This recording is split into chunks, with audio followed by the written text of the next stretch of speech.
Welcome to another Faith Note for today. I want to begin by sharing with you a few quotes and observations a pastor friend of mine from Australia has made about his life in America. It's a list of things that he's found to be a bit unusual. I find some of them kind of amusing.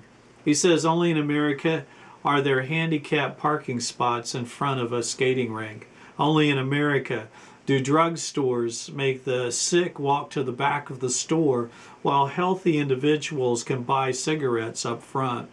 Only in America do banks leave their vault doors open and chain writing pens to the counters.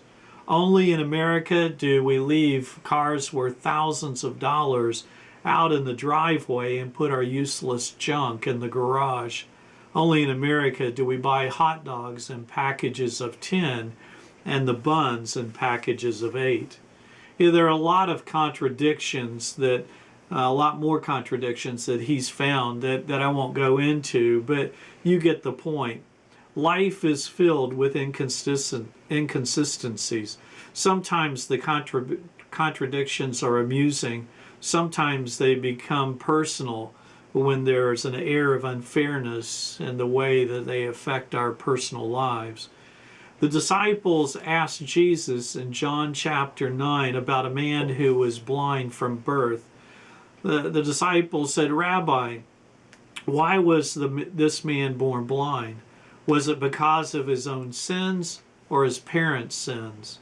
The disciples' understanding of life was based on the premise that an affliction like blindness was the result of someone's sin.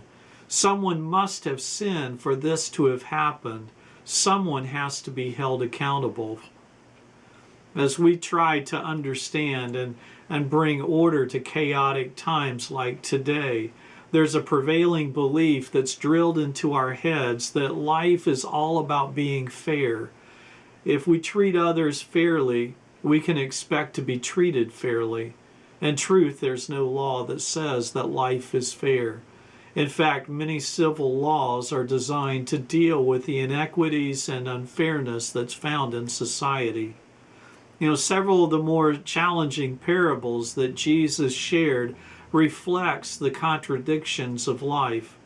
The parable of the Good Samaritan, the parable of the day workers, and others remind us that life is not always fair.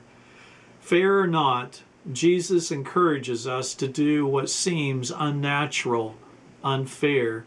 Jesus says to turn the other cheek, to pray for our enemies, to forgive as often as necessary, to give to others with no expectation of anything in return. At the end of the day, life is not about being fair.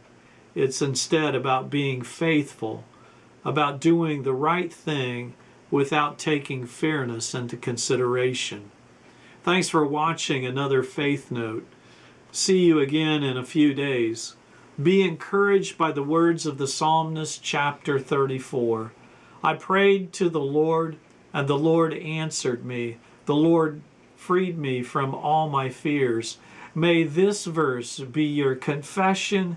May it also be your experience in the week ahead. I prayed to the Lord, and the Lord answered me. The Lord freed me from all of my fears. Amen.